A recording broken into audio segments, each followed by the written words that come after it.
Bon, nous allons commencer. Bon après-midi, bonjour mesdames, messieurs. Et vous êtes venus malgré le beau temps. J'espère que vous allez vous plaire. Donc c'est la suite de mon introduction donc, au grand séisme pour introduire certaines notions classiques qui permettront de mieux comprendre les avancées récentes. Alors, la dernière fois, j'ai montré quelques concepts et je voulais reparler de quelques aspects. J'avais montré cette photo montrant le décrochement sur la faille de San Andreas au bout qu'on voit sur des temps géologiques dans les reliefs, dans la topographie. Et donc, j'avais fait remarquer que ce cours d'eau était déplacé d'une certaine distance et on m'a fait remarquer qu'il n'y avait pas d'échelle. Alors ça, c'était 140 mètres donc, qui se sont accumulés au cours des séismes dans cette région pendant environ 3700 ans. Donc ça, on le sait par datation donc des cours d'eau ici qui ont été déplacés. Mais je voulais faire remarquer autre chose sur cette figure puisqu'on en profite. Donc là, je l'ai reproduite. On ne le voit pas ici, mais on peut reconnaître cette partie-là correspond à ces rivières-là. Donc ça, c'est une carte topographique plus détaillée vue de haut. Et on voit ici un chenal de la rivière qui, lui, a été abandonné. Donc c'est la même rivière qui vient de là. On peut le prouver aussi par la géologie. Et ça correspond à un lait de rivière qui a été abandonné il y a 10 000 ans. Donc, au fur et à mesure du déplacement des plaques, avec la topographie qui vient parfois donc bloquer le cours de la rivière, on a souvent des successions comme ça de chenaux abandonnés qui peuvent nous renseigner aussi sur donc, l'évolution au cours des temps géologiques. Alors, la dernière fois, nous avons introduit certains concepts, celui d'intensité, qui donc est la manière d'étudier les séismes historiques en particulier, mais qui est utilisée actuellement de manière instrumentale aussi pour justement comparer avec les données historiques. Et un concept important, c'était que ces intensités de vibrations ressenties dépendent bien sûr de la distance à l'épicentre, mais aussi des conditions donc géologiques, comme ici on le voit. Par exemple, on compare deux séismes d'à peu près la même magnitude. Alors, je ne vais pas vous dire quelle magnitude pour l'instant. Et vous voyez qu'un séisme de l'est des États-Unis est ressenti beaucoup plus loin, avec la même intensité. Donc, je ne sais pas à quelle intensité ça correspond ici, mais disons que les couleurs se correspondent. Et par contre, en Californie, ça correspond à une région beaucoup moins étendue latéralement. Ceci est dû à la géologie. La Californie se trouve dans une zone tectonique active qui est très faillée, très complexe, alors que cette partie dans l'est est disons, sur ce qu'on appelle le craton canadien, donc un socle beaucoup plus ancien et beaucoup plus compact, et donc qui transmet les ondes beaucoup mieux. Mais il y a aussi les effets de site, et ça, je voulais l'illustrer par le séisme récent de Mexico, donc où il y a eu beaucoup de dégâts. Et donc, je le replace d'abord dans le contexte de la tectonique des plaques, en vous montrant ici un modèle tomographique, donc une image en 3 dimensions obtenue par la sismologie, par des techniques sismiques, pour montrer ce que devient cette plaque, ici la plaque Cocos, qui s'enfonce sous la plaque sud-américaine, donc sous le Mexique, le long de cette fosse ici qu'on voit ici. Et en fait, cette plaque ne plonge pas directement, mais reste un peu horizontale pendant quelques centaines de kilomètres, pour plonger ensuite dans le manteau profond. Alors, la couleur bleue indique des vitesses de propagation des ondes sismiques plus rapides que la moyenne, qui est traduit, disons, de manière au premier ordre, par le fait que cette plaque est plus froide. Elle est froide, elle rentre dans un manteau ambiant plus chaud. Donc c'est pour ça qu'on la voit de cette manière-là.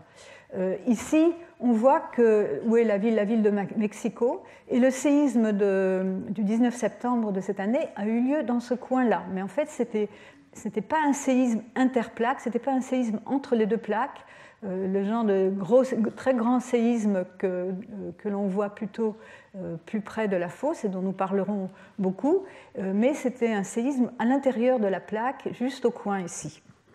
Alors, si on regarde de plus près, donc voilà la localisation de ce séisme, donc dans la plaque.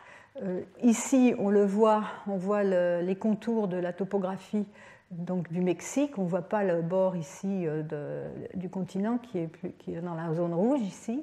Et donc, vers l'intérieur des terres, mais à une profondeur de 50 et quelques kilomètres, et donc correspondant à une convergence de plaques ici entre la plaque Cocos et la plaque centra-américaine, en fait, de 76 mm par an.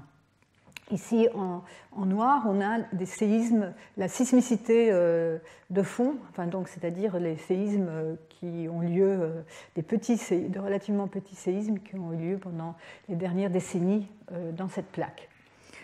Et donc, en bleu, c'est la limite supérieure de la plaque qui plonge, de la plaque Cocos, qui a été déterminée aussi par des méthodes sismologiques, la méthode des fonctions récepteurs dont je ne vais pas parler plus.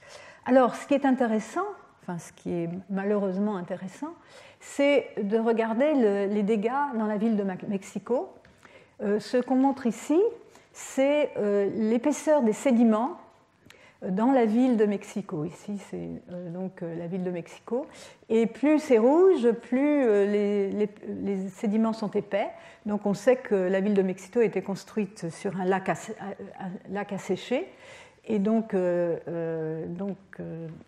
des sols relativement mous qui vont amplifier les vibrations.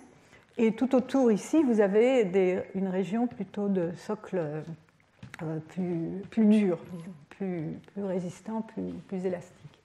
Vous voyez qu'au centre, ici, l'épaisseur atteint environ de 100 mètres. Ici, c'est la localisation de deux stations dans lesquelles on va regarder des données sismologiques. Ces deux stations ont enregistré des données pour ce séisme-là, mais aussi pour le séisme de 1985, le séisme qu'on appelle le séisme de Michoacán, qui était beaucoup plus grand, beaucoup plus fort, une magnitude de 8,1, comparée à une magnitude de 7,6, je crois, pour ce séisme-là. Alors ici, on compare à gauche, ici, les endroits où ont eu lieu les dégâts les plus importants dans la ville de Mexico au cours du séisme, du dernier séisme, du 19 septembre 2017.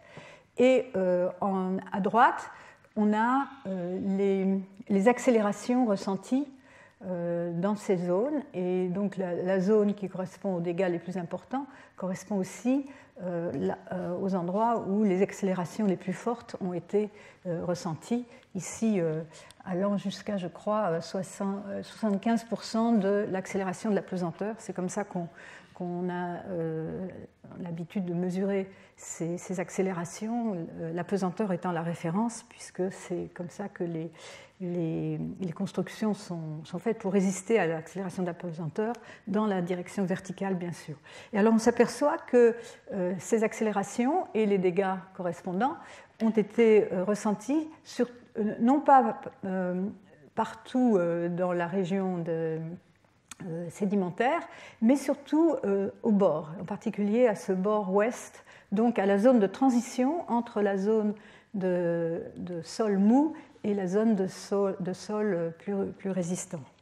Et si on compare les enregistrements à ces deux stations, donc il y en a une qui est sur sol ferme, qui est donc celle du haut, station CU, et cette autre station sismique de l'autre côté de la zone de transition, donc, qui est sur la zone de sédiment, mais elle n'est pas dans la zone de transition, elle est plus à l'intérieur, donc les effets ne sont peut-être pas aussi forts que si elle était dans la zone de transition, mais il n'y a pas d'enregistrement pour l'instant disponible qui ait enregistré les deux séismes.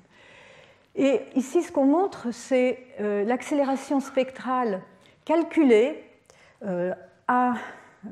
tout en haut, sur le toit d'immeubles, en fonction du nombre d'étages. En bleu, le séisme de l'autre jour, donc de magnitude 7.1, et en rouge, le séisme de 1985, donc presque une unité de magnitude plus fort, donc 30 fois plus d'énergie. Et alors ce qu'il faut savoir, c'est que plus il y a d'étages dans un immeuble, et plus la période de vibration auquel ils sont sensibles est longue. Et on s'aperçoit ici que sur les sols fermes, les immeubles de 1 à 12 étages ont ressenti 2 fois plus d'accélération qu'en 1985, alors que les immeubles d'étages, de plus grand nombre d'étages, c'était le contraire, ils ont ressenti une accélération plus faible. Donc déjà un certain comportement donc, sur sol ferme, et par contre sur une zone sédimentaire, on voit qu'il n'y avait pas beaucoup de différence entre le 1985 et celui de cette année. Et par contre, pour les immeubles avec plus de 12 étages, on a une accélération plus forte pour le séisme plus fort. Alors ce que j'ai omis de dire, c'est que le séisme de cette année a eu lieu donc très près de la ville de Mexico, ici, donc Mexico quelque part ici, alors que le séisme de Michoacán, c'était un séisme interplaque, à l'interface des deux plaques, plus fort, qui était, lui, à environ 400 km de là, donc vers l'ouest, par ici. Donc une très grande différence en distance, mais quand on regarde les effets sur les structures, c'était... oups, je vais dans le mauvais sens. Ces effets, on voit par exemple donc ici une accélération assez forte, en 200 Gall, donc 4 fois plus que ici sur une station en sol ferme, mais surtout pour les édifices de peu d'étages, et la comparaison étant donc à l'inverse pour les édifices très hauts, sensibles aux plus longues périodes. Nous y reviendrons plus tard quand nous parlerons du risque sismique. Alors j'ai parlé la dernière fois aussi, j'ai introduit la mesure moderne de la taille ou de la force du séisme, qui est une mesure physique qui est reliée directement à l'énergie sismique dégagée. Et en fait, on la définit à partir de ce qu'on appelle le moment sismique, qui est donc lié, qui est proportionnel à la surface de la faille de la rupture, qui a une longueur et une longueur L, une largeur W, et au glissement au cours du séisme, au déplacement des deux bords de la faille, multiplié par le module de cisaillement dans ces roches. Et donc la magnitude de moment, on appelle de moment, NW, est reliée à ce moment sismique par cette formule 2 tiers du logarithme en base 10 de M0 plus une constante dont je reparlerai, mais qui est ajustée pour différentes raisons, en particulier la correspondance avec d'anciennes méthodes de mesure de la magnitude. Nous avons aussi vu une autre loi, c'est la loi de Gutenberg-Richter, qui montre que le nombre de séismes ici, en échelle logarithmique, 10, 100 ici, est relié inversement, est relié par une relation de pente négative, de pente moins 1. Cette pente, la valeur absolue de cette pente, on l'appelle la valeur B, la B-value, donc à la magnitude. Et donc il y a 10 fois plus de séismes de magnitude 6 que de séismes de magnitude 7. Ceci dit, les petits séismes ne compensent pas pour les grands, et le moment sismique dégagé, donc l'énergie dégagée, est dominé par les très forts séismes, les séismes de magnitude supérieure ou égale à 8. Si vous regardez ici sur les dernières 30 années, ou presque, 40 ans, vous voyez des à-coups ici au moment des très forts séismes, et tout le reste n'est pas visible, disons, aussi clairement.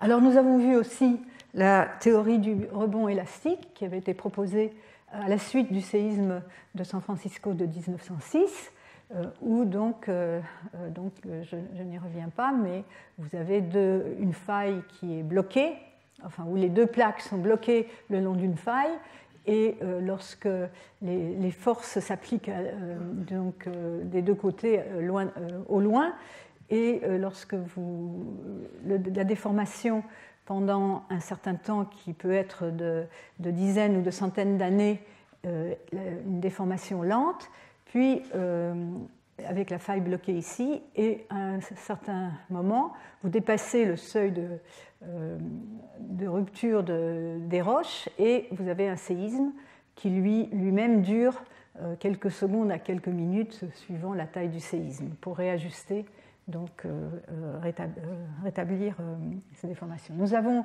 parlé du confortement stick-slip pour expliquer ce qui se passe, donc un concept, une vue conceptuelle, donc avec une masse qui se déplace sur un plan avec un certain coefficient de frottement et donc un ressort, et donc elle est tirée avec une vitesse constante et elle va se déplacer avec des à-coups. Je vous avais montré cette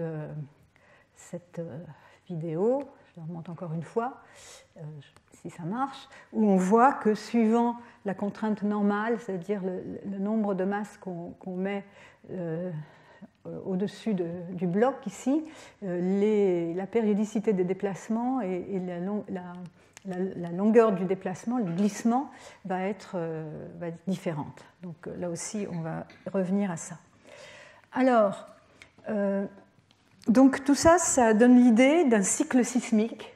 Donc on accumule les contraintes régulièrement, dues au mouvement des plaques assez régulières, et puis un jour ça craque, on a un séisme, une chute de contraintes, et ça recommence, etc. Donc cette idée, donc qu'on pouvait avoir donc un retour régulier de séisme, a été très en vogue à la fin des années 80 et supportée par certaines observations, dont celle-ci. Alors ici, donc, il s'agit de regarder donc, au Japon, une zone très sismique au Japon. Ici, vous avez un certain nombre de séismes historiques, 4 séismes historiques dans la région de Kanto, ici, avec les surfaces de rupture estimées, donc de plusieurs centaines de kilomètres. Et ce qui a été mesuré, c'est la hauteur cumulée des terrasses qui ont été surélevées pendant ces séismes. Donc pendant ces séismes, c'est des séismes, je n'ai pas encore introduit ce concept, mais il y a un côté de la faille qui monte par rapport à l'autre, et donc vous allez avoir des terrasses qui vont se surélever au fur et à mesure, mais par à-coups. À chaque fois qu'il y a un séisme, vous allez avoir une remontée de ces surfaces. Et en datant ces surfaces, donc on peut les associer au séisme, et ils avaient vu que donc en regardant en fonction de l'âge des terrasses, ici en années, donc 1000, 2000, 3000, 4000, etc., il avait vu que la hauteur moyenne des terrasses au-dessus du niveau bas de l'eau, donc niveau de référence défini, il avait une progression régulière, donc qui, bien sûr, ce n'est pas seulement ces séismes-là, mais d'autres qui ont créé ces terrasses, et donc donne l'idée de cette marche d'escalier pour donc progressivement surélever ces terrasses. Et l'autre observation, c'est qu'en regardant cette courbe, on voit que plus le séisme est fort, et plus long est l'intervalle de temps qui le sépare du suivant. Et donc, ça donne l'idée de ce qu'on a appelé le modèle de temps prédit, le Time Predictable Model, où on va pouvoir, dans une région donnée, prédire le moment où aura lieu le séisme suivant, le séisme de haut. Alors, donc, c'est pour introduire les schémas classiques de modèles de récurrence. Si vous avez donc un champ de contraintes avant le séisme, avant un séisme, un champ de contraintes qui est le champ de contraintes qui provoque, qui est le champ de contraintes maximal où quand on arrive à ce niveau-là, vous avez une rupture. Si la chute de contrainte est constante, donc si à chaque séisme, vous avez une chute de contrainte taux 1 moins taux 2, vous allez avoir et que la vitesse de convergence ou de déplacement des deux côtés de la faille est constante, vous allez avoir un temps de récurrence complètement régulier. Et vous allez en plus alors pouvoir prédire le glissement qui va être aussi constant. En fait, les choses ne sont pas aussi simples. Et donc, il y a deux modèles qui ont été proposés au cours des temps. L'un, c'est que la contrainte limite à laquelle on a une rupture est constante, mais par contre, la chute des contraintes n'est pas forcément constante au cours du temps. Donc, on va avoir des plus petits séismes ou des plus gros. Et donc, le temps entre deux séismes va varier. Et également, on peut associer là le glissement dans chacun des séismes. Au contraire, si c'est la contrainte d'aboutissement, c'est-à-dire après la chute de contrainte, si cette contrainte-là est fixe, alors vous allez pouvoir avoir un système où les tremblements de terre vont être de magnitude différente, mais vont toujours arriver au même niveau de contrainte finale. Et ça, dans ce cas-là, vous allez pouvoir prédire non le temps du prochain séisme, mais le glissement du prochain séisme. Donc, c'est les deux, disons, modèles de référence qui ont pu être proposés. En réalité, bien sûr, ni l'un ni l'autre, malheureusement, ne fonctionne. On n'a pas ce système idéal, mais on a un système où on a à la fois le seuil de rupture, donc la contrainte à laquelle on va avoir une rupture qui va varier avec le temps, même dans une région donnée, et en même temps, la chute de contrainte ne va pas être la même pour chaque séisme, ce qui complique bien sûr les affaires considérablement. Alors ceci dit, il y a eu donc dans les années, fin des années 70, dans les années 80, un certain nombre d'observations et qui ont donné lieu à certaines théories qui sont encore utilisées aujourd'hui, bien qu'elles soient contestées et critiquées. Et donc je voulais quand même parler un peu de la théorie des lacunes sismiques. Cette théorie a été proposée par Keller et autres en 1973 pour justement, le raisonnement c'était dans chaque région vous avez un cycle sismique et donc plus ou moins régulier, et donc si vous avez eu un séisme récemment, vous allez attendre un certain temps, disons quelques dizaines d'années, avant que le gros séisme suivant ne se produise. Par contre, si vous êtes dans une région où il y a des données historiques de gros séismes, mais qui n'a pas connu de séisme récemment, c'est une région à risque qu'il faut marquer, à laquelle il faut faire très attention. Donc, ils ont défini des critères, les critères principaux, donc que la région se trouve sur une zone sismique d'activité importante. Alors ici, on a le tour du Pacifique, donc avec les zones de subduction en Amérique du Sud et donc l'Alaska, la Laotienne et l'ouest du Pacifique, et la zone de décrochement le long de la faille de San Andreas en Californie.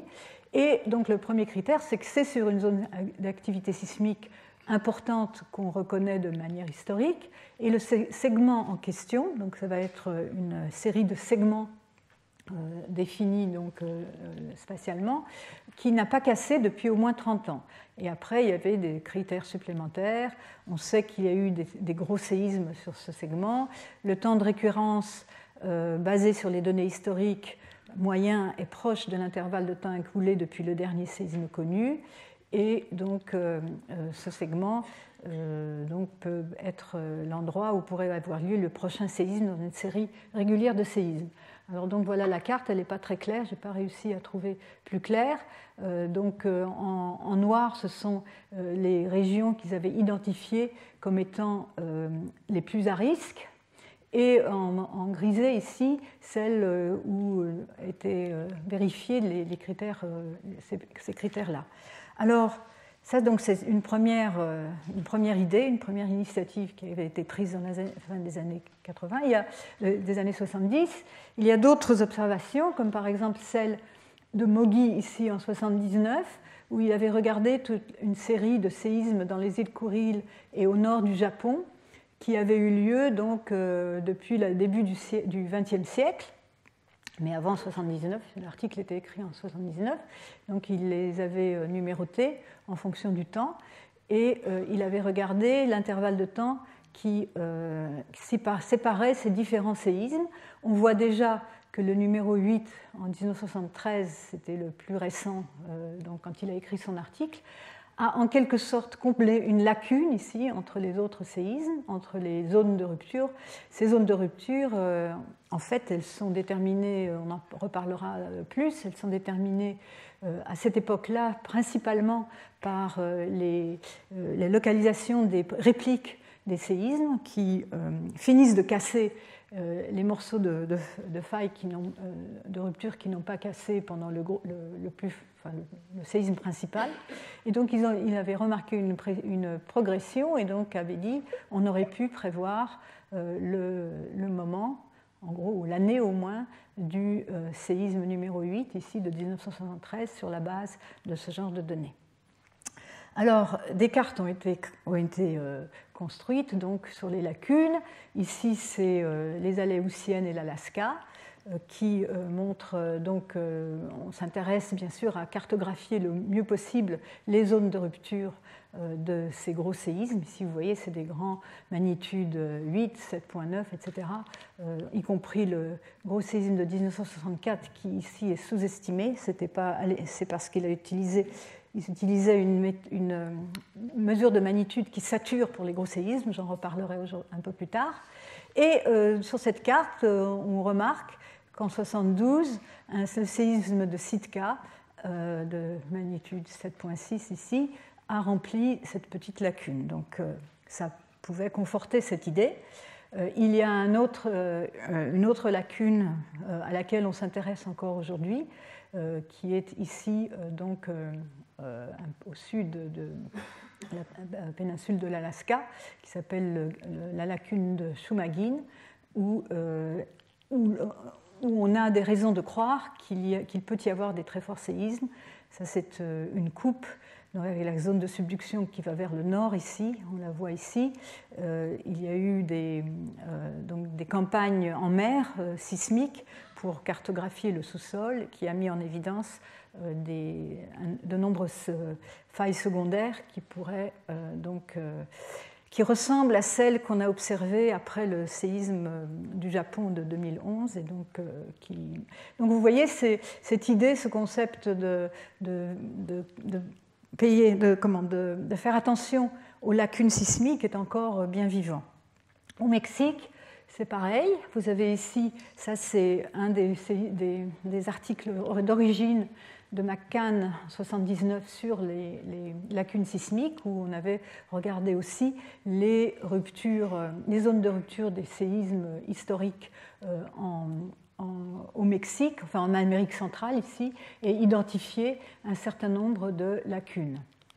Alors je vais en montrer ici par exemple. Donc effectivement, le séisme de 1985 a en quelque sorte rempli la lacune c'est de Michoacán ici, où il n'y avait pas eu de séisme depuis 1911 ou 1909.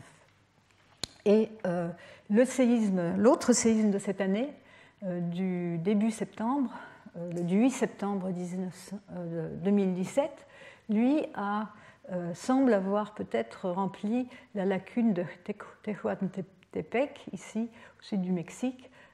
Ce séisme était plus gros que celui du 19 septembre, on en a un peu moins parlé, parce qu'il a causé moins de dégâts ayant eu lieu dans la province de Chiapas, moins peuplée. Ici, on voit cependant que déjà, ça pose un problème. Il y avait quand même un séisme en 1980. Donc ça, c'est la lacune de Michoacán, donc avec le séisme qui a donc causé d'énormes dégâts dans la ville de Mexico en 1985. On voit ici la zone de rupture en rose du séisme principal du 19 septembre 1985 et ici la zone de rupture de sa principale rupture, une très grosse rupture 2 jours après de magnitude 7,6. Et on voit que, en fait, oui, lacune, mais il y avait eu un séisme plus petit ici au milieu, et donc le gros séisme n'a pas rempli les morceaux donc en dehors de la zone de rupture de 81, mais est passé en plein dessus. Donc ça complique aussi la possibilité de prévoir les zones de rupture des futurs séismes. Alors j'ai quand même montré ici quelques enregistrements sismiques pour montrer. Parce que moi, à l'époque, je me suis intéressée à ce séisme. En fait, c'était un séisme double. On le voit ici, c'est des ondes P ici. On voit une première onde P, et puis un peu plus tard, une autre onde P qui ressemble beaucoup. Et par contre, la réplique du 21 septembre, on voit qu'un seul pulse.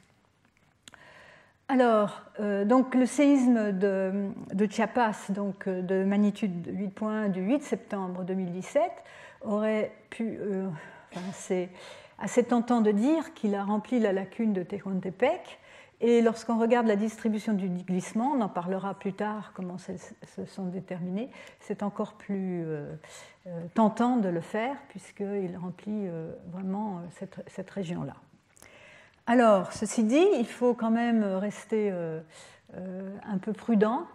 Par exemple, ici, alors déjà, il y a des...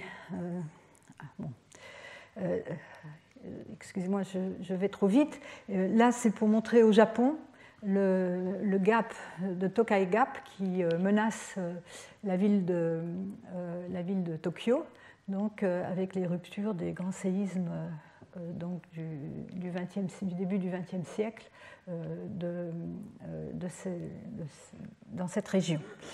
Alors, quand même, on a essayé de voir si on pouvait renforcer cette théorie des lacunes sismiques de manière statistique, et c'est ce qu'a fait Nishenko en 1991, où il a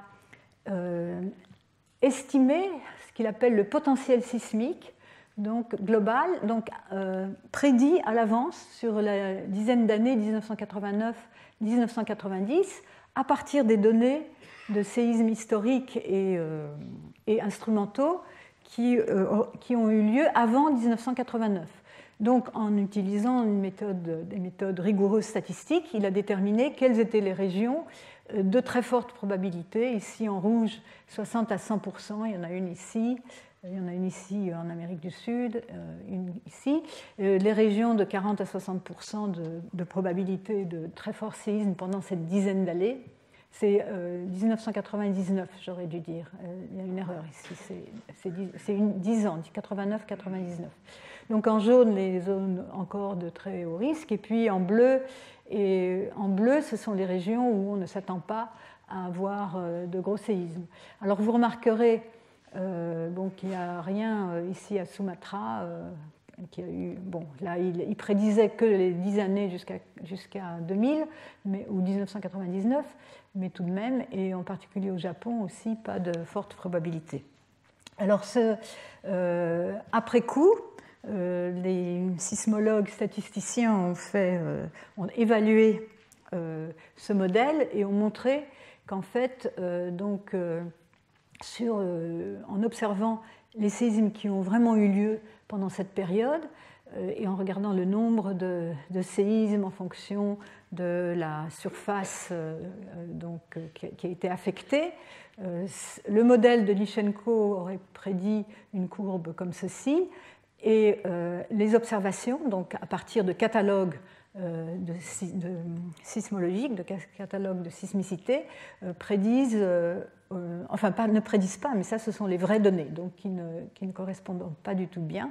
Alors ici, il y a deux courbes, parce qu'il y a deux catalogues différents qui ont été utilisés, mais disons que le résultat est le même. Par contre, si on prend l'hypothèse nulle d'un processus de Poisson, donc un processus complètement aléatoire, cette courbe-là est remplacée par la courbe en continu ici bleue, qui a l'air de mieux,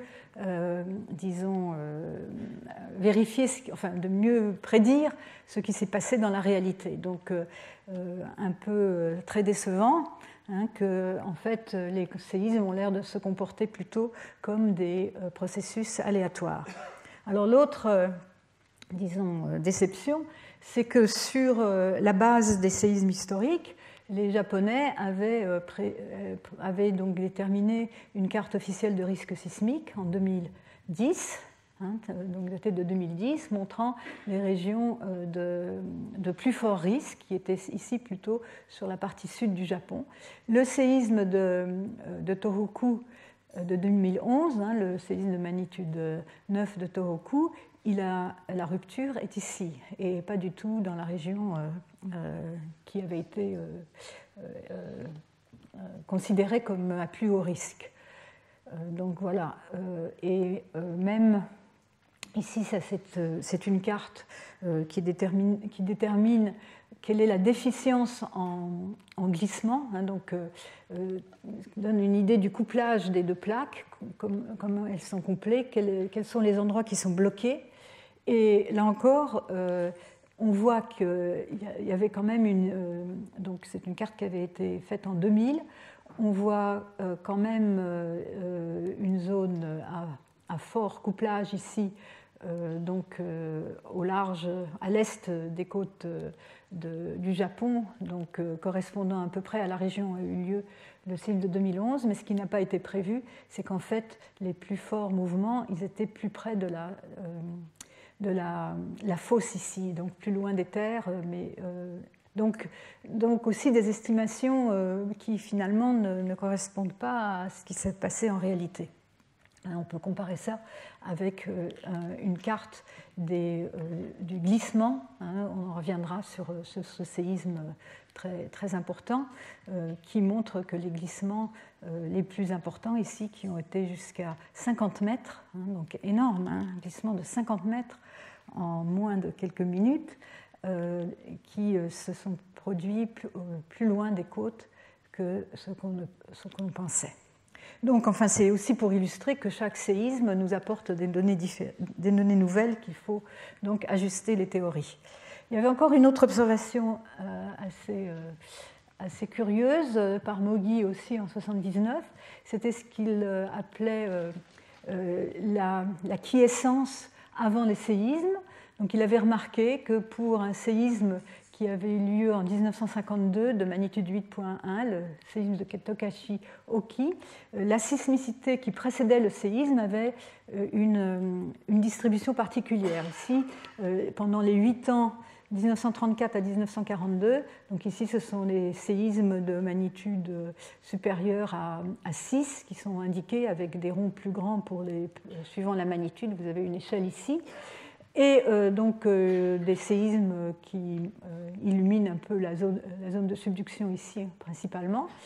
Et entre 1943 et 1951, il avait remarqué que la zone où ensuite a eu lieu le séisme de Tokachi-Oki, il n'y avait aucun séisme dans cette région.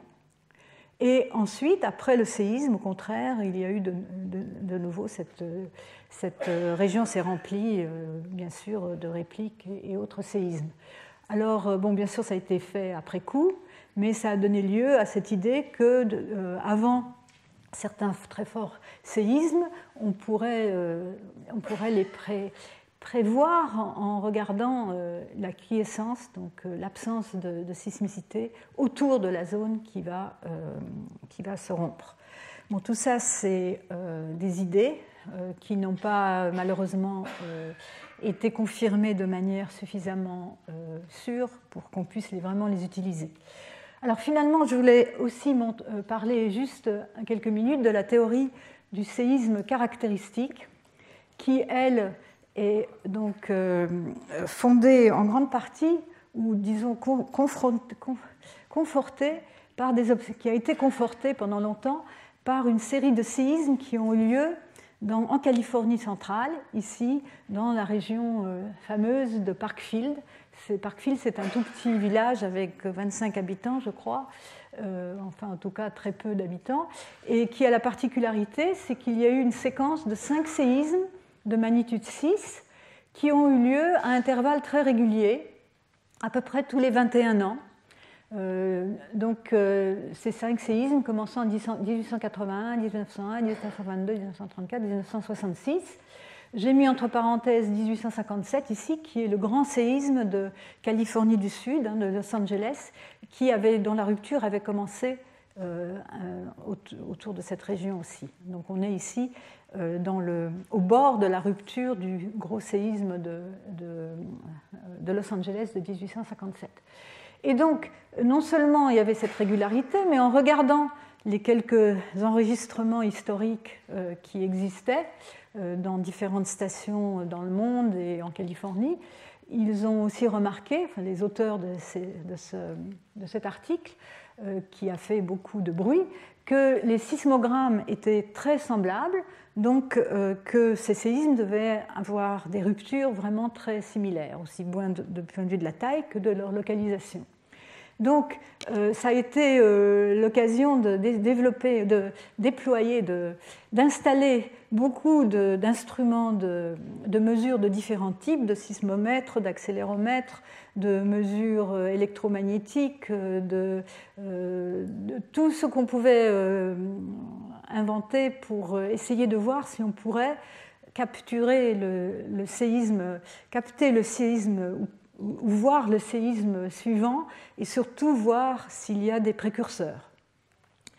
Donc c'est surtout le US Geological Survey, un effort de l'US Geological Survey dans cette région, donc à partir des années 70. Et oui, en fait, même plus tard, plutôt dans les années 80, mais ça a commencé un peu plus tôt. Et donc ils ont prédit à l'époque qu'il y aurait un séisme de ce type d'ici 1992, le temps prédit avec cette succession-là, ça aurait été 1988, plus ou moins 4 ans. Et donc ce séisme n'a pas eu lieu, on a attendu. Il y en a eu un finalement 12 ans plus tard, 12 ans après la fermeture de cette fenêtre en 2004, qui a effectivement eu une magnitude environ cette même magnitude, 6 points en l'occurrence, magnitude W 6.1. Mais en fait, quand on regarde de près, ce séisme n'a pas. La zone de rupture n'était pas exactement au même endroit que celui de 1966. Et de toute façon, la prédiction n'était pas. Donc, bien sûr, maintenant, après, on s'est demandé est-ce qu'on continue, est-ce qu'on laisse l'instrumentation enfin, s'était déjà posé la question en 92, est-ce qu'il faut laisser cette instrumentation ou pas? On l'a laissée, et bien sûr, cela a pu fournir des informations importantes sur est-ce qu'il y a des précurseurs ou non, et dont les résultats ont été plutôt mitigés. Alors, donc ici, je montre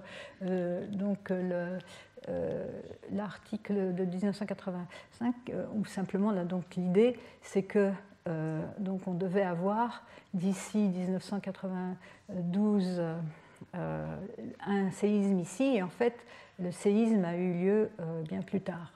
Et donc ils avaient à l'époque donc proposé une version modifiée du modèle de récurrence, donc time predictable, où la contrainte maximale était fixe.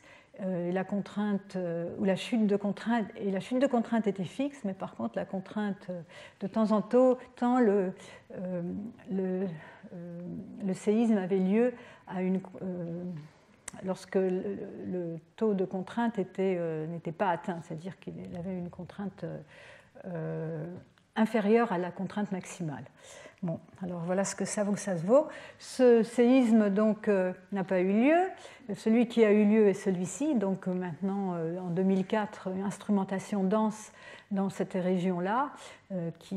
Ici, ce que je montre, c'est une carte d'intensité instrumentale. Ça veut dire c'est l'accélération mesurée dans différentes stations donc instrumentales, accélération mesurée par des accéléromètres, des sismomètres qui mesurent l'accélération.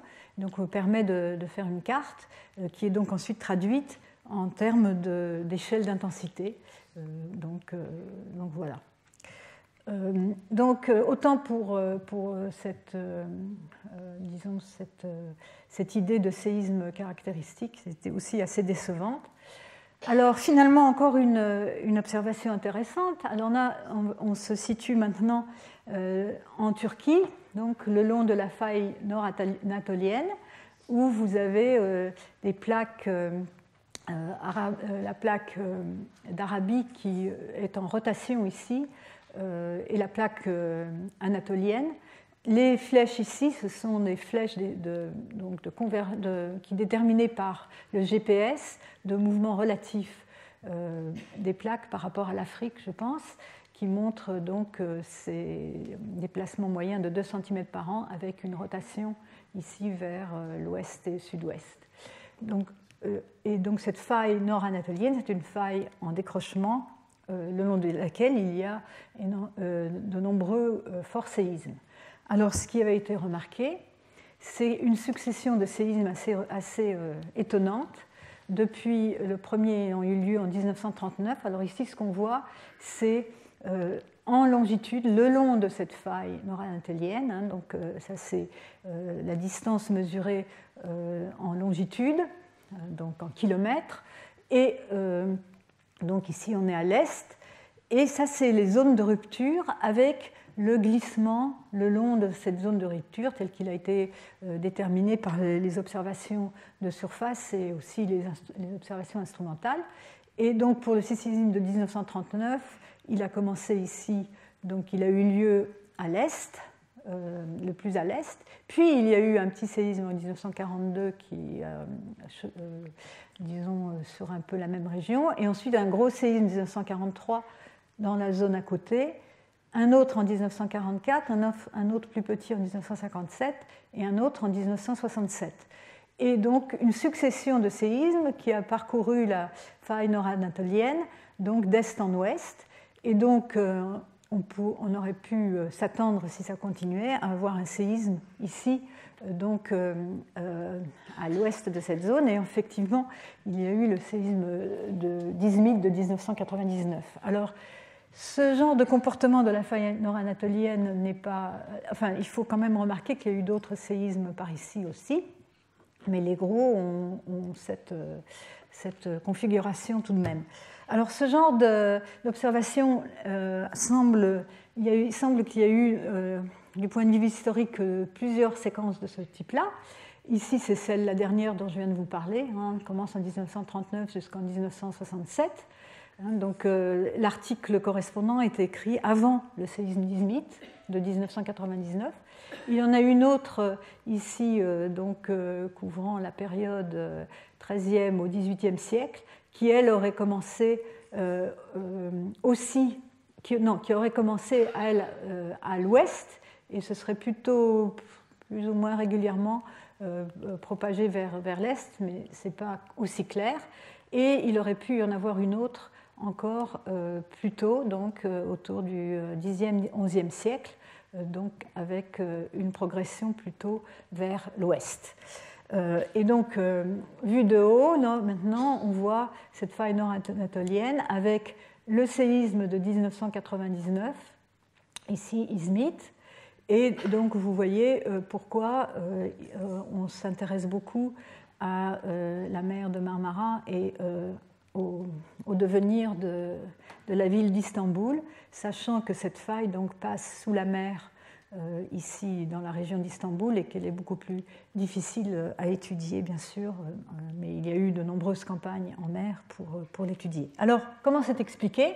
C'est expliqué de manière simple, enfin c'est une proposition assez simple, sur le fait qu'à chaque séisme, le champ des contraintes statiques sur la faille anatomienne est modifié par le séisme. Le séisme décharge des contraintes le long de la rupture, mais va donc augmenter les contraintes juste à côté, en dehors de la rupture.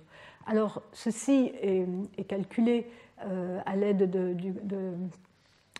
du concept de contrainte de Coulomb, qui est donc la somme de la contrainte en cisaillement sur la faille, de la contrainte normale et de la pression interstitielle, avec ce coefficient-là à ne pas confondre avec le module de cisaillement, c'est en l'occurrence le coefficient de friction.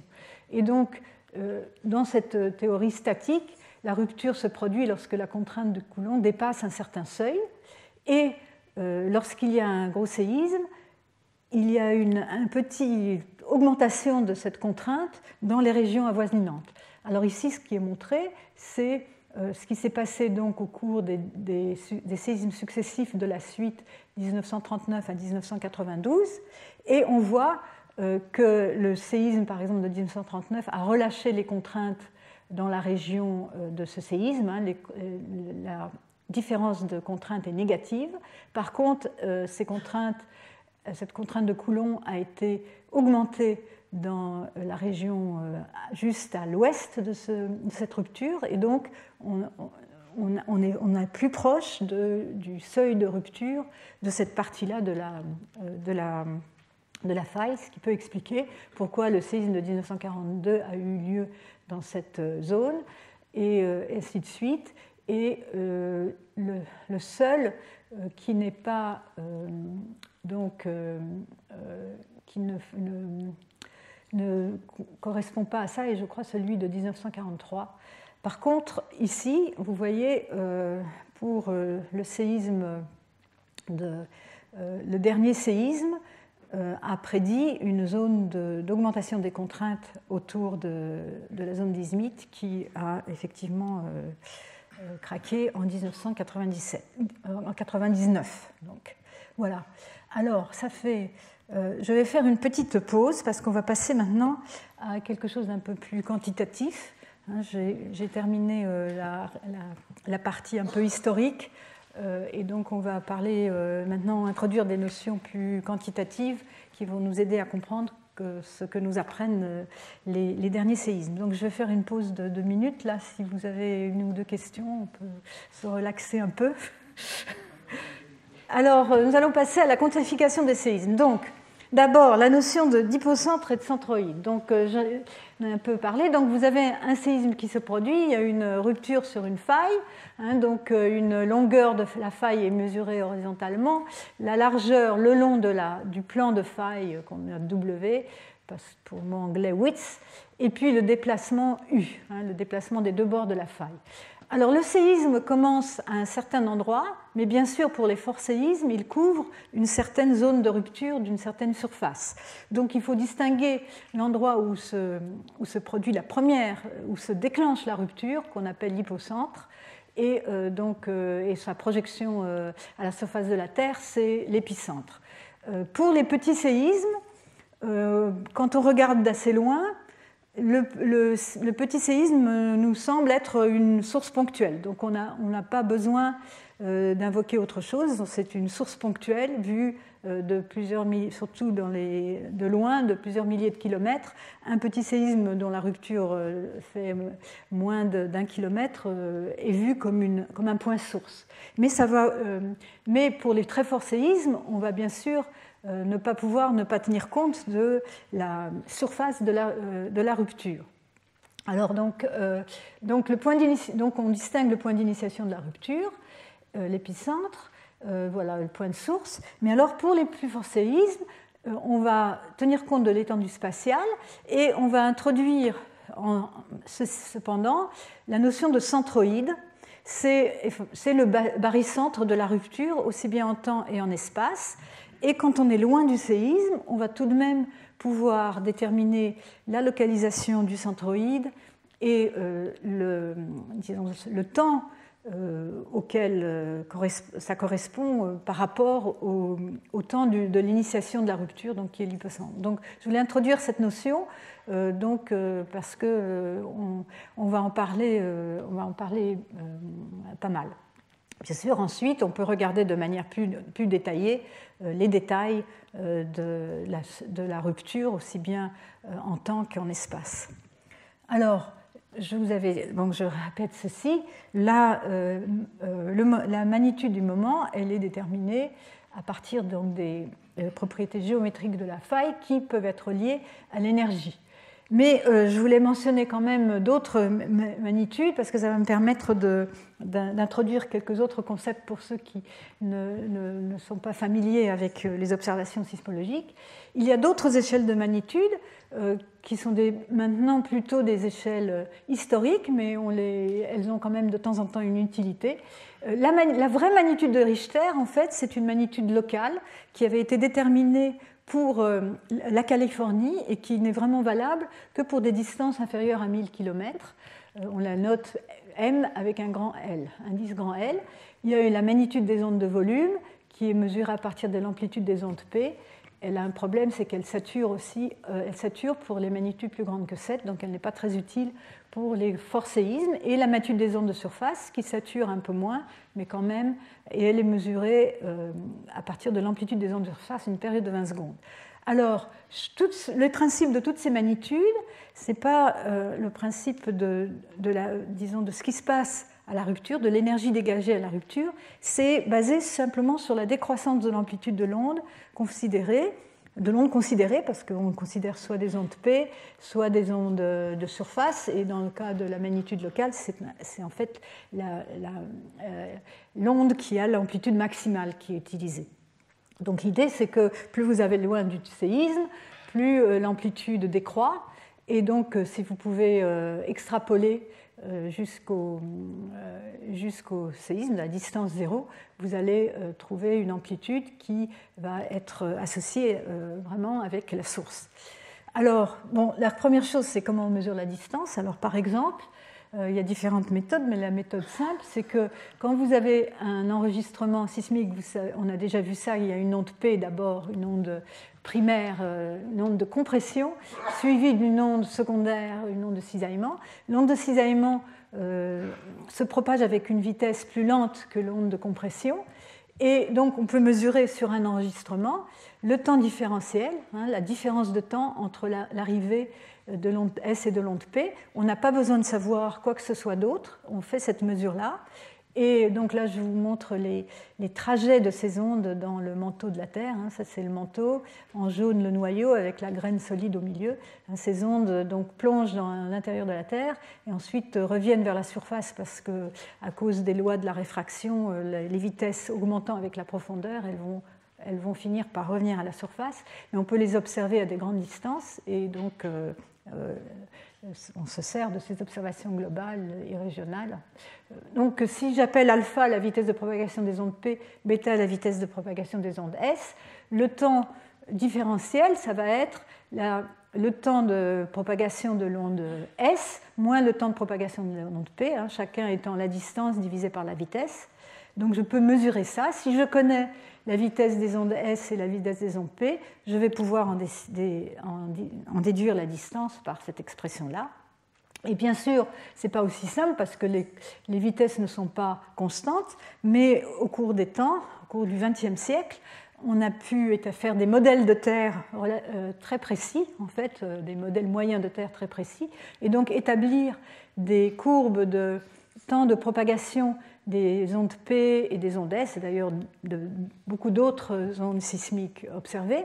Et donc on peut se référer à ces tables pour, disons, comparer le temps différentiel. On peut mettre le sismogramme ici en vertical et le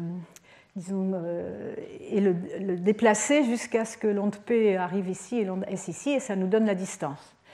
parcouru. Donc on a la distance. Après, on peut aussi localiser le séisme par triangulation. Si on a 3 stations, on a 3 distances et l'intersection des cercles de rayons, cette distance centrée sur chaque station, va nous donner la localisation du séisme. C'est quand même extraordinaire que ça marche. Moi, ça m'étonne toujours. Ça ne marche pas aussi bien que ça, c'est-à-dire qu'il faut un réseau de stations parce qu'il y a des erreurs, etc. Mais c'est pour ça, c'est à ça que ça sert en particulier les réseaux de stations sismologiques.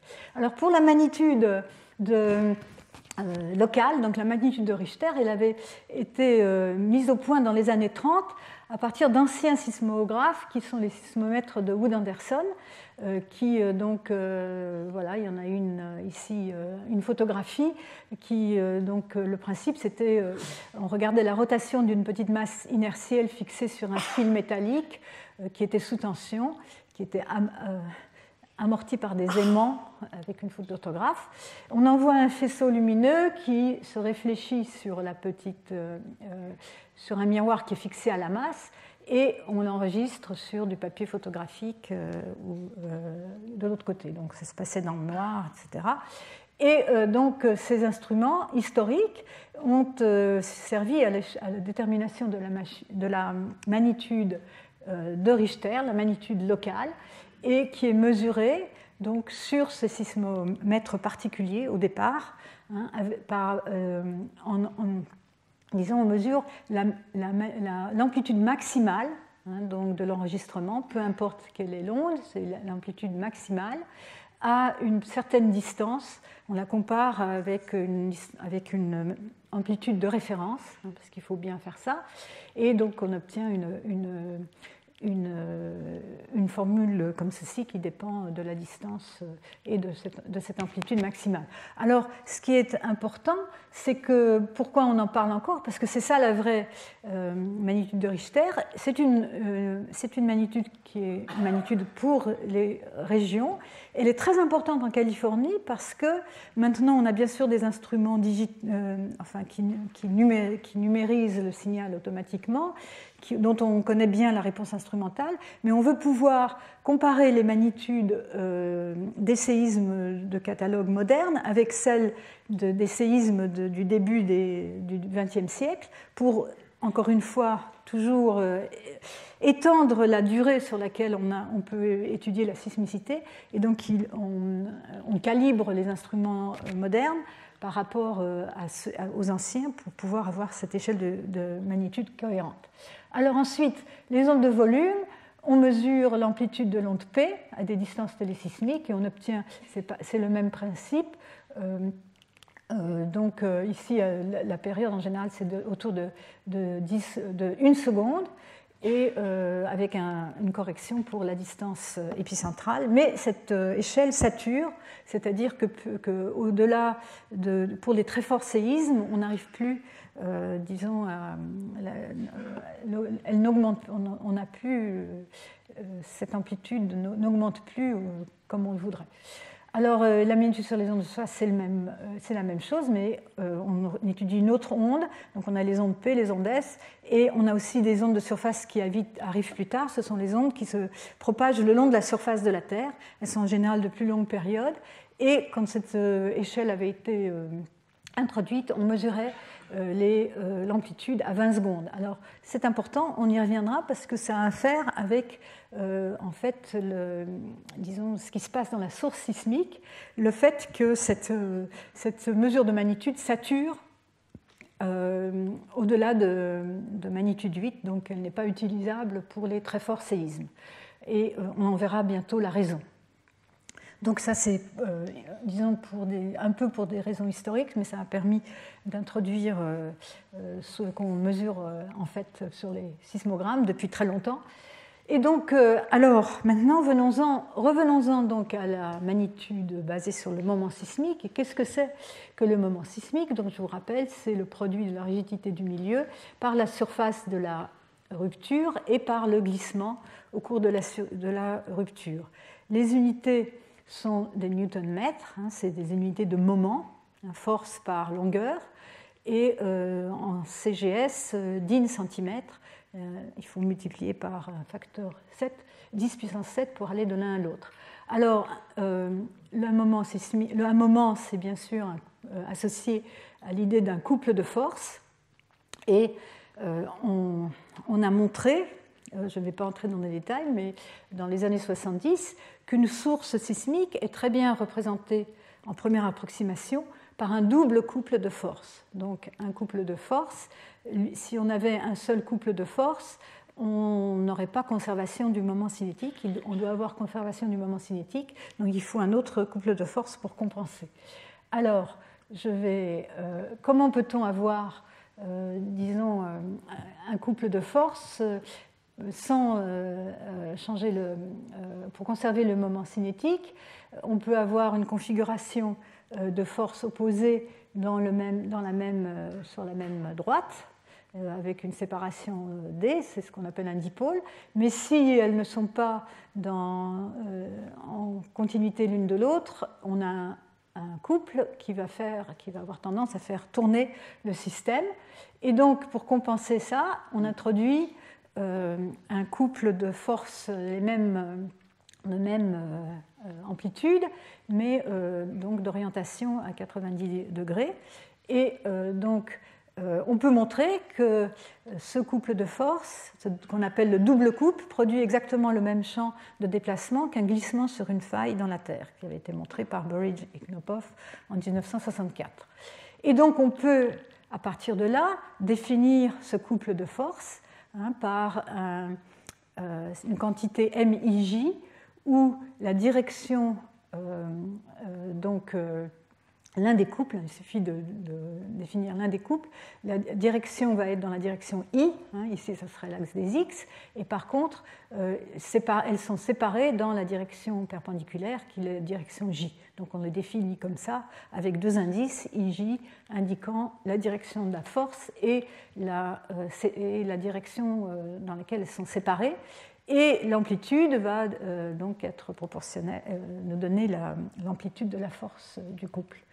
Et donc, donc tous les cas de figure nous donnent ce qu'on appelle le tenseur des moments, qui va donc avoir 9 éléments, mais encore une fois, la conservation du moment cinétique implique que cette matrice, ce tenseur, est symétrique, donc M1,3 égale M3,1, M2,1 égale M1,2, M3,2 égale M2,3, donc il n'y a que 6 éléments indépendants. Et donc on peut regarder dans un référentiel 1, 2, 3 à quoi correspondent ces différents éléments donc, du tenseur des moments. Et donc ça va correspondre à différentes orientations et différents glissements sur les failles. Par exemple, pour une faille verticale, donc, comme par exemple la faille de San Andreas, c'est presque vertical, avec un déplacement dextre, c'est-à-dire le bord lointain se déplace vers la droite par rapport au bord sur lequel est l'observateur. On serait représenté par un tenseur des moments comme ceci, avec juste deux valeurs non nulles, donc égales et opposées, de valeur M0, où justement M0 est le moment sismique correspondant à cette rupture. Et donc après, on peut avoir une faille dextre, mais ce qu'il faut remarquer aussi, c'est qu'il y a une ambiguïté assez fondamentale, qu'une faille sinistre, un déplacement sinistre sur une faille d'orientation perpendiculaire donnerait exactement le même tenseur des moments. Et donc, quand on détermine à l'heure actuelle le tenseur des moments, on peut le déterminer à partir des données sismiques, mais on a toujours cette ambiguïté de savoir quelle est la faille sur laquelle a eu lieu le séisme, et il faut des données indépendantes pour le confirmer, par exemple une rupture de surface, une zone de réplique ou autre données de ce type.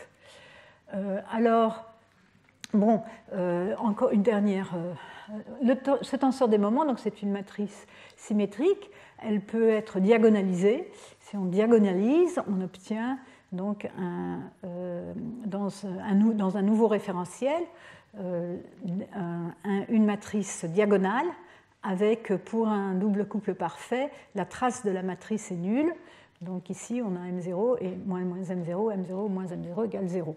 Et dans cette référentielle-là, définit les axes principaux de compression et de tension.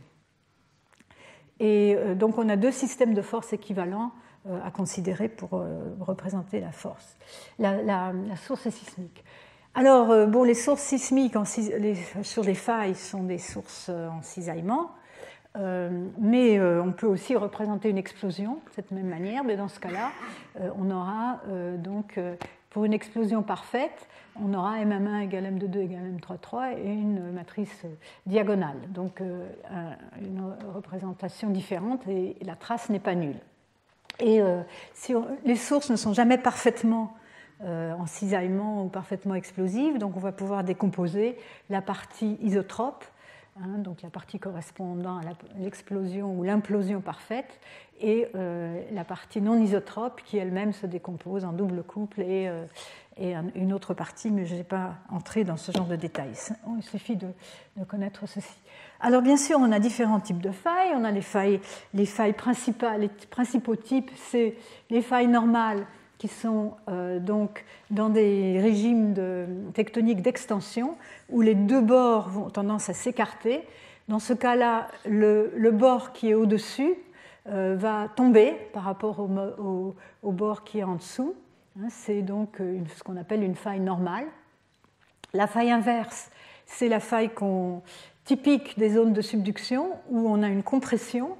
Et là, c'est le bord qui est au-dessus qui va monter par rapport au bord en dessous et donc correspond donc à un régime de compression comme dans les zones de subduction. Et enfin, on a les failles transformantes comme la faille de San Andreas où un bord coulisse par rapport à l'autre, qui est donc une faille transformante. Mais donc vous voyez des différents cas de figure et en plus le glissement n'est pas forcément dans une de ces directions-là. Donc on va définir une faille avec certains angles. Donc on va définir d'abord l'angle que fait le plan de faille ou la projection du plan de faille sur le plan horizontal par rapport au nord. C'est l'orientation de la trace de la surface de la faille par rapport au nord ou un autre référentiel, mais en général on prend le nord. Ensuite, il y a le pendage de la faille. La faille est-elle verticale ou plutôt horizontale? Et ça, c'est mesuré soit en fonction du plan horizontal, soit en fonction du plan vertical. Et la direction du glissement lui-même sur la faille, qui est mesurée par rapport à l'horizontale en général. Et donc, au moyen de ces trois angles, ça nous donne le genre de mouvement qui a lieu sur la faille au cours d'une rupture, et c'est ce qu'on appelle le mécanisme au foyer. Et donc, on peut relier ces angles à cette représentation des forces, donc de tenseur des moments. Vous pouvez vous représenter, disons, un peu comment on fait. Alors, ça donne lieu à ce qu'on appelle le diagramme on peut y associer le diagramme de premier mouvement. Alors, considérons une source explosive. Vous avez une explosion, donc toute l'énergie va se propager dans toutes les directions de la même manière, de manière isotrope.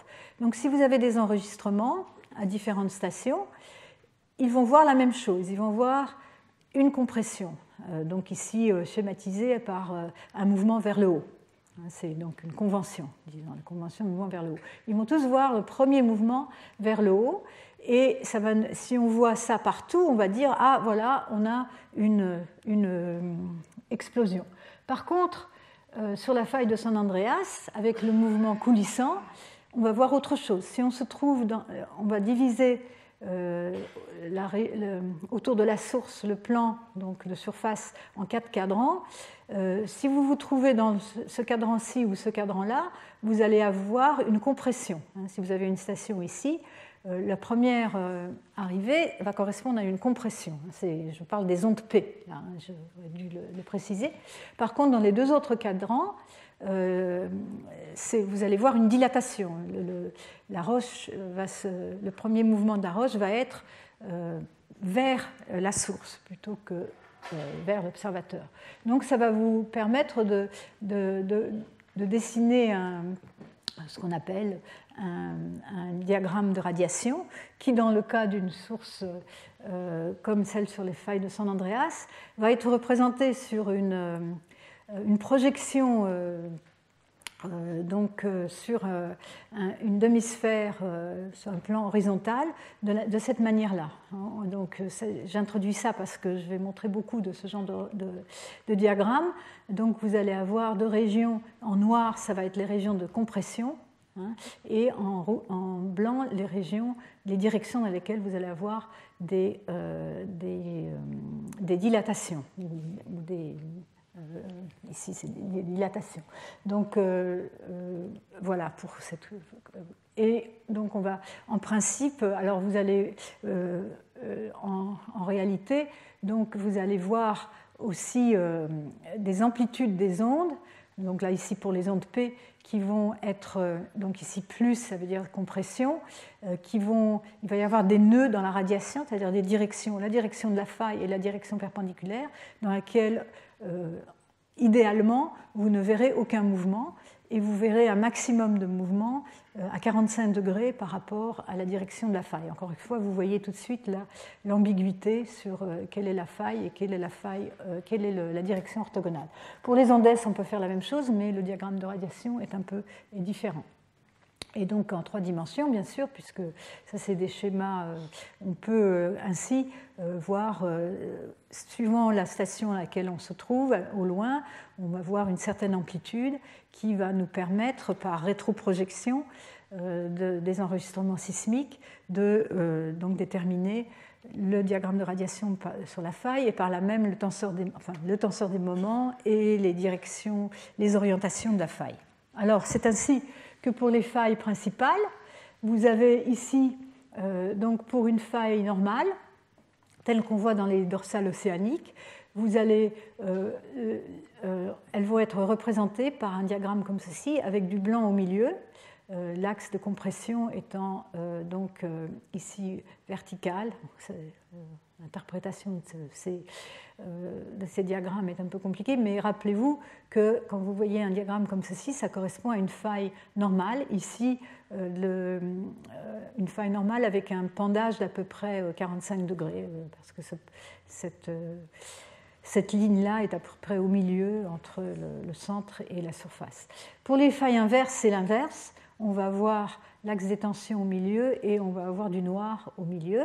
Donc on va pouvoir distinguer les failles normales et les failles inverses. Et par contre, les failles transformantes parfaites vont avoir des diagrammes de radiation comme ça en cadran. Alors, comment on voit ça en fonction de, par exemple, ici, dans une zone de subduction, vous avez l'axe de la fosse ici, et donc une plaque océanique qui plonge sous une autre plaque. Et un mécanisme, disons, typique va être une faille comme ça, avec une direction qui va... donc la longueur de la faille va être parallèle à la fosse, ou à la direction de plongement, enfin, à la fosse.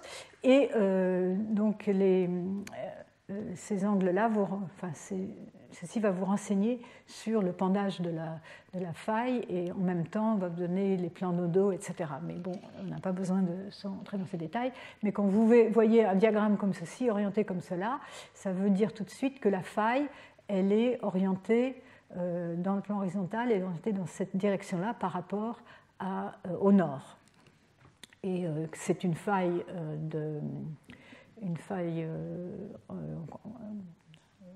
inverse, mais ici ça devrait être noir, les couleurs sont... Alors donc des exemples, encore des exemples, par exemple sur la dorsale médio-atlantique, on s'attend à un régime d'extension, et donc quand on fait des mécanismes au foyer, on détermine des tenseurs des moments, on voit des diagrammes comme ceci, toujours avec du blanc, et l'orientation change en fonction des orientations des failles sur lesquelles ça se produit, qui suivent en gros la dorsale. Ici, un autre exemple en zone de subduction, ça c'est au Mexique. Vous voyez au contraire des diagrammes comme ceci, et vous voyez un des plans donc correspondant à la compression, hein, une faille qui plonge au-dessus d'une autre, les failles convergent, les plaques convergent l'une vers l'autre. Et vous voyez autre chose ici, c'est qu'il y a deux plans qui sont définis. Un plan ici qui est un plan presque vertical, plus c'est au centre et plus il est vertical, et l'autre plan qui est presque horizontal. C'est encore une fois l'ambiguïté de savoir est-ce que c'est le plan horizontal ou le plan vertical qui est le plan de rupture, mais avec le contexte tectonique et d'autres informations indépendantes, on va pouvoir les déterminer. Contraire en Californie, on voit beaucoup de diagrammes comme ça à 4 cadrans correspondant au régime principal tectonique en décrochement, en faille transformante. Alors, donc je voulais, donc, pour terminer, parler des méthodes un peu plus modernes. Donc, au départ, donc, dans les années avant les enregistrements digitaux numériques et avant disons, la conceptualisation ou la quantification, disons, la description mathématique du tenseur des moments, on regardait les premiers mouvements et on déterminait la géométrie des failles comme ceci.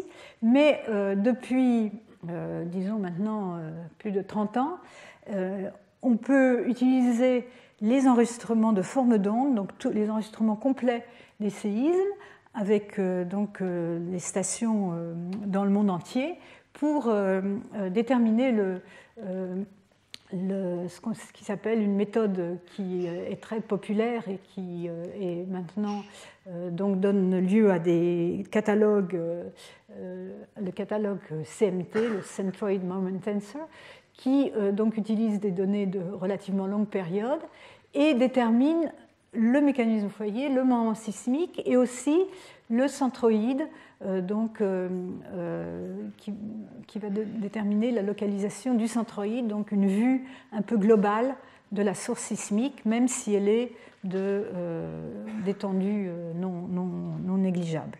Alors, ça se fait par comparaison de sismogrammes observés avec des sismogrammes synthétiques, donc calculés pour un certain modèle de terre. On peut donc, en faisant ces comparaisons et regardant les différences et en supposant que le modèle de terre est bien connu, on peut déterminer toutes ces informations sur la source. Alors, ça donne ça. Ça, c'est la carte la plus récente, donc, qui date de, je ne sais pas, peut-être la semaine dernière, que m'ont donné mes collègues, montrant toutes les déterminations de tenseurs des moments dans le monde entier, qu'ils déterminent maintenant quasiment en temps réel, au niveau global. En temps réel, ça veut dire au bout d'une journée, parce qu'il faut attendre quand même de vérifier, et la propagation des ondes n'est pas instantanée au niveau global.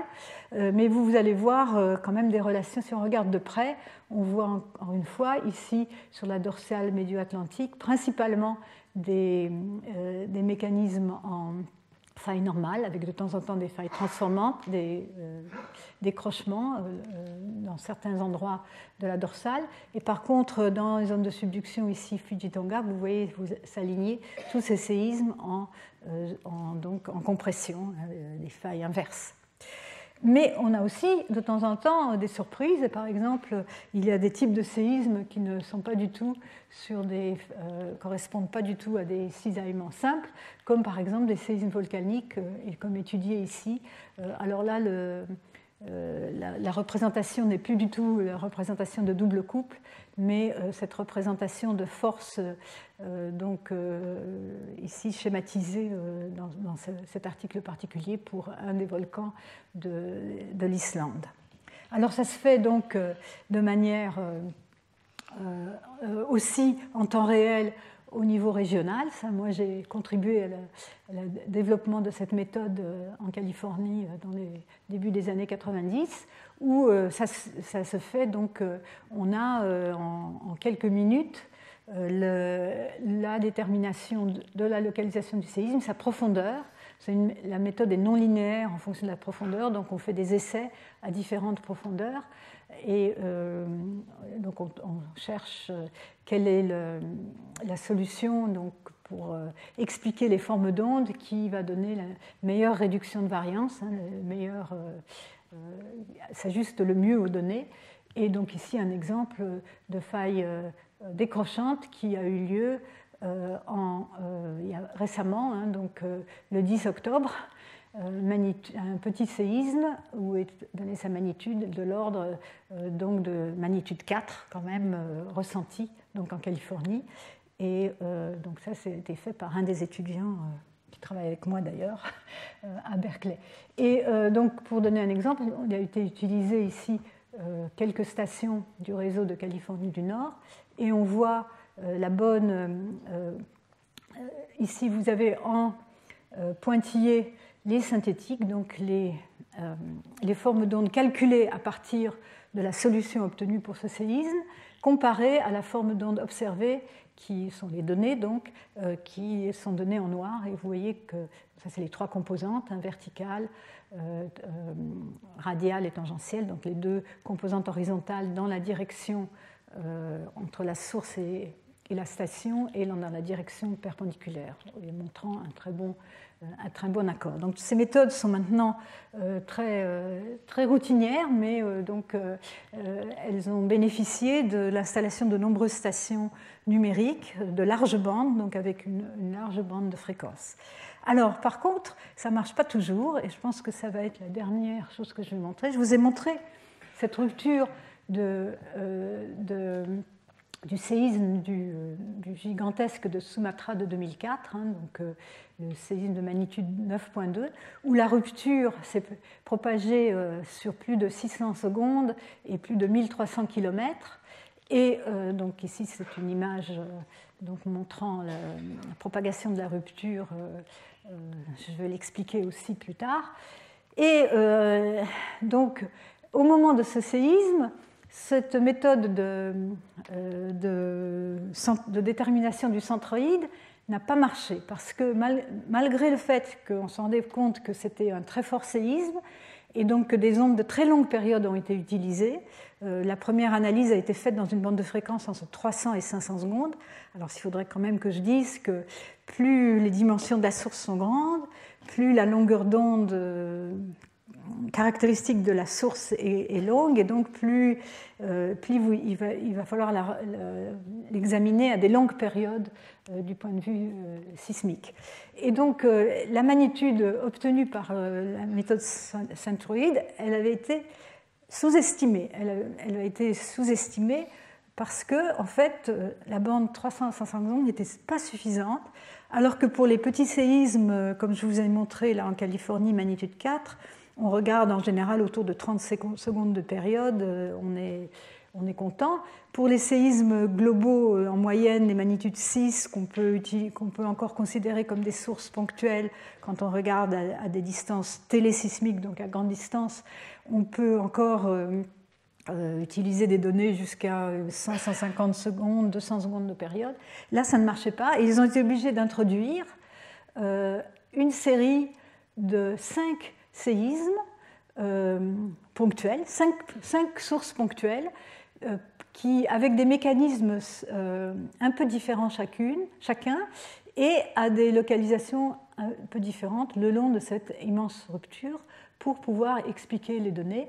Et ici, on a donc la contribution au moment sismique total de ces différentes sources, hein, donc la deuxième étant la plus grande, et la dernière étant toute petite, mais encore importante et donc là, vous avez la correspondance entre les données observées et les données calculées, qui donc ont été filtrées ici entre 200 et 500 secondes.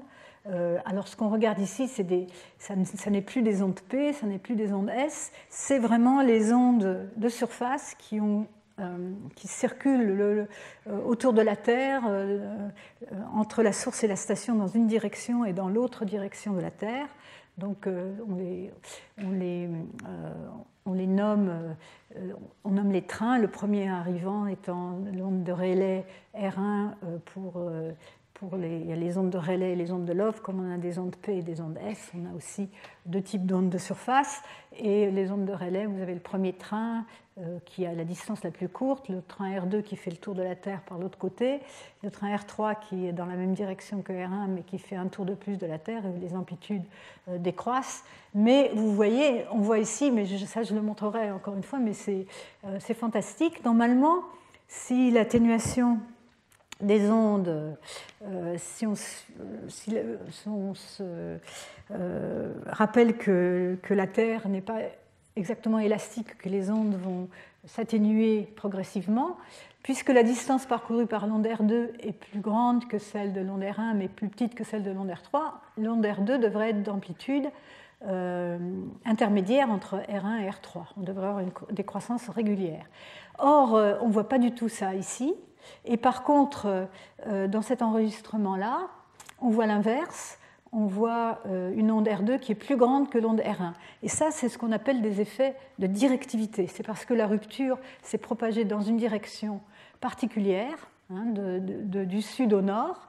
Les stations qui sont au nord vont avoir comme un effet Doppler, qui vont raccourcir les distances et vont amplifier les ondes qui arrivent dans la direction depuis la source. Par contre, les ondes qui ont fait le tour de l'autre côté de la Terre vont être déamplifiées. Donc c'est un moyen de voir à l'œil nu comme ce séisme était gigantesque et le caractère très long et unilatéral en fait, puisqu'il s'est propagé du point source vers les stations, enfin vers la fin de la rupture dans une seule direction, alors que dans certains séismes, on peut avoir des ruptures bilatérales où le séisme commence, l'hypocentre est quelque part ici, et la rupture se propage des deux côtés. Voilà, je pense qu'il faut que j'arrête ici parce qu'il est déjà sorti.